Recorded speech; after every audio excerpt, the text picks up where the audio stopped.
Hi ಎಲ್ರಿಗೂ ನಮಸ್ಕಾರ. ನಾನು ನಿಮ್ಮ ವಿನಯ್. ಮೊದಲದಾಗಿ ಇವತ್ತಿನ ಎಪಿಸೋಡ್ನಲ್ಲಿ ಸಖತ್ತನ ಟ್ವಿಸ್ಟ್ನ ಕೊಟ್ಟಿದ್ದಾರೆ. ಸೊ ಏನನ್ನೋದಂತ ಹೇಳ್ತೀನಿ, ವಿಡಿಯೋನ ಕೊನೆವರೆಗೂ ನೋಡಿ, ನಿಮಗೆ ಗೊತ್ತಾಗುತ್ತೆ. ಮತ್ತು ಇನ್ನೇ ಯಾರೇ ನನ್ನ ಚಾನಲ್ನೇ ಸಬ್ಸ್ಕ್ರೈಬ್ ಮಾಡ್ಕೊಂಡಿಲ್ಲ, ಪಟ ಹೋಗಿ ಸಬ್ಸ್ಕ್ರೈಬ್ ಮಾಡ್ಕೊಳ್ಳಿ. ಆ್ಯಂಡ್ ನೋಟಿಫಿಕೇಶನ್ ಬೆಲ್ ಕೂಡ ಆಲ್ರೆಡಿ ಪಟ್ಟಣ ವಿಡಿಯೋ ಬರುತ್ತೆ, ಪಟ್ಟಣ ವಿಡಿಯೋ ನೋಡಿ. ಸೊ ಈ ವಿಡಿಯೋನ ಸ್ಟಾರ್ಟ್ ಮಾಡೋಣ ಫ್ರೆಂಡ್ಸ್, ಬನ್ನಿ.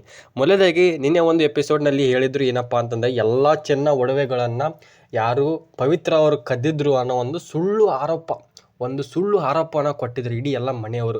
ನಮ್ರತ ಆಗಿರಬಹುದು, ಯಾರ್ಯಾರೋ ಇಡೀ ಎಲ್ಲ ಮನೆಯವರು ಕೂಡ ಸುಳ್ಳು ಆರೋಪ ಕೊಟ್ಟಿದ್ದರು. ಅದೇ ಥರ ತನ್ನ ಅತ್ತೆನೂ ಕೂಡ ಸಪೋರ್ಟ್ ಮಾಡ್ತಾರೆ ನನಗೆ, ಇಡೀ ಎಲ್ಲ ಮನೆಯವರ ವಿರೋಧಿಯಾಗಿದ್ದೀನಿ ನಾನು, ನನ್ನ ಅತ್ತೆ ನನ್ನ ಕೂಡ ಇರ್ತಾರೆ ಅಂತ ಅಂದ್ಕೊಂಡಿದ್ರು ಪವಿತ್ರರು. ಆದರೆ ಇವತ್ತಿನ ಎಪಿಸೋಡ್ನಲ್ಲಿ ಸಖತ್ತು ಟ್ವಿಸ್ಟ್ನ ಕೊಟ್ಟಿದ್ದಾರೆ. ಏನಪ್ಪ ಅಂತಂದರೆ, ದೇವವರ ಅಮ್ಮ, ಹಂಗಂದರೆ ಪವಿತ್ರ ಅವರ ಅತ್ತೆನೂ ಕೂಡ ಅವರ ಒಂದು ತೆರೆಗೆ, ಹಂಗಂದ್ರೆ ಗೊತ್ತಿಲ್ಲಲ್ವಾ. ಸೊ ಈ ಪ್ರಾಬ್ಲಮ್ ನಿನ್ನಿಂದ ಆಗ್ತಾಯಿದೆ.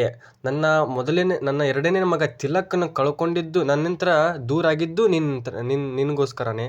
ಓಕೆ, ಮತ್ತು ಇನ್ನೊಂದು ದೇವನು ಕೂಡ ಪ್ರಾಬ್ಲಮ್ ಆಗಿದ್ದು ನಿನಗೋಸ್ಕರನೇ. ಸೊ ಎಲ್ಲ ನಿನ್ನಿಂತ್ರನೇ ಆಗ್ತಾಯಿದೆ, ನೀನೇ ಒಂದು ದೊಡ್ಡ ಪ್ರಾಬ್ಲಮ್ಮು ಅನ್ನೋ ಒಂದು ಕಾರಣಕ್ಕಾಗಿ ಇಲ್ಲಿ ಯಾರು ದೇವವರ ಅಮ್ಮನೂ ಕೂಡ ಇವತ್ತು ರೊಚ್ಚಿಗಿನ ಹೇಳ್ತಾರೆ. ಸೊ ಇವರೆಲ್ಲ ನಮ್ರತ ಆಗಿರಬಹುದು, ಎಲ್ಲ ಮನೆಯವರು ಏನು ಸಪೋರ್ಟ್ ಮಾಡ್ತಾ ಇದ್ದಾರೆ ಇನ್ನೊಂದು ಸ್ವಲ್ಪ ಬಯೋದಕ್ಕೆ ಪವಿತ್ರ ಅವರಿಗೆ. ಸೊ ಇದೊಂದು ಕಾರಣಕ್ಕಾಗಿ ಇದೊಂದು ಆಯ್ತಪ್ಪ ಅಂತಂದರೆ, ಇನ್ನೊಂದು ಏನಪ್ಪ ಟ್ವಿಸ್ಟ್ ಅಂತಂದರೆ, ಸೊ ಅಲ್ಲಿ ಆಫೀಸ್ನಲ್ಲಿ ದೇವರು ಎಂಥ ಮೀಟಿಂಗು ಎಂಥ ಇದು ಇದ್ದರೂ ಕೂಡ, ಸೊ ಇಲ್ಲಿ ಮನೆಯಲ್ಲಿ ಏನೋ ಒಂದು ಆಗ್ತಾಯಿದೆ, ಪವಿತ್ರ ಅವರಿಗೆ ಪಾಪ ಏನೋ ಒಂದು ಆಗ್ತಾಯಿದೆ ಅನ್ನೋ ಒಂದು ಯೋಚನೆ ಕಾಡೋಕ್ಕೆ ಚಲೋ ಆಗುತ್ತೆ. ಪವಿತ್ರ ಅವರಿಗೆ ನೆಗೆಟಿವ್ ಯೋಚನೆ ಆಗೋಕ್ಕೆ ಚಲೋ ಆಗುತ್ತೆ. ಹಂಗಂದ್ರೆ ಪವಿತ್ರ ಅವರಿಗೆ ಅದು ಆಗ್ತಾಯಿದೆ ಏನೋ ಒಂದು.